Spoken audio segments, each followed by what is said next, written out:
يا أيها الذين آمنوا استعينوا بالصبر والصلاة إن الله مع الصابرين.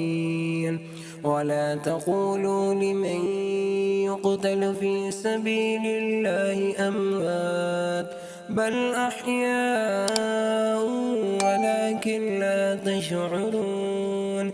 ولنبلونكم بشيء من الخوف والجوع ونقص من الأموال والأنفس والثمرات وبشر الصابرين الذين إذا أصابتهم مصيبة قالوا إنا لله وإنا إليه راجعون.